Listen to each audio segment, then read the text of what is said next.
মারপিট করছি, দাঙ্গা হাঙ্গামা করছি, একজন আরেকজন ঘর থেকে বেরোতে পারছে না, একজন ঘর থেকে বেরোলেই মারপিট করছে। বলে মারপিটের কারণ কি? বলে ছোট জাত বড় জাত।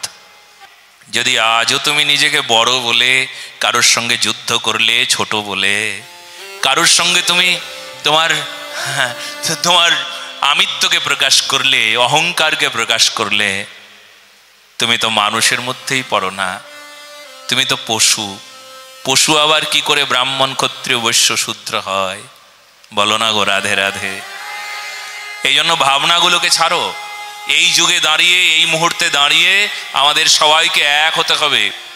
বর্ণ বিভাজন নয়, এখন জাতির বিভাজন নয়, এখন নিজেদের সঙ্গে মারপিট নয়। সামনে যুদ্ধ, ভয়ঙ্কর যুদ্ধ দেখেও তোমরা প্রস্তুতি হচ্ছ না কেন? কেন নিজেরা তৈরি হচ্ছ না? কি গো, সঙ্গবদ্ধ হতে হবে, একসঙ্গে থাকতে হবে, সবাইকে মিলে মিশে এক হয়ে। ভারতীয় আমরা সবাই সনাতনী, আমাদের রক্ত সনাতনী রক্ত। আমাদের সেই রক্তের যে বিনিময়ে আমরা আমাদের দেশ, আমরা আমাদের ধর্মকে সুরক্ষা দিতে জানি। এই ভাবনাটা রাখতে হবে। রক্তক্ষয় অহিতে করলে চলবে না, হিতে রক্তক্ষয় করুন। সেই দিন মারপিট করে এই পাশে বৈরামপুর, হ্যাঁ, এই মারপিট, মাথায় রক্ত ফাটিয়ে দিল। হায় হায় হায় হায়, মারপিট করছি, দাঙ্গা হাঙ্গামা করছি, একজন আরেকজন ঘর থেকে বেরোতে পারছে না, একজন ঘর থেকে বেরোলেই মারপিট করছে। বলে মারপিটের কারণ কি? বলে ছোট জাত বড় জাত। এ লজ্জার বিষয়।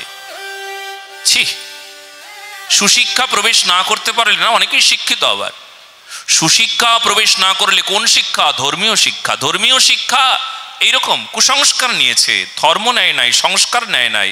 আমি তো বলবো, যদি সংস্কার নিত আমাদের ধর্ম থেকে, তাহলে এইভাবে নিজেরা ধর্মযুদ্ধ করতো না, জাতি জাতিতে ধর্মযুদ্ধ করতো না, জাতির মান রাখতো। এরা হলো সবচাইতে বড় অপদার্থ।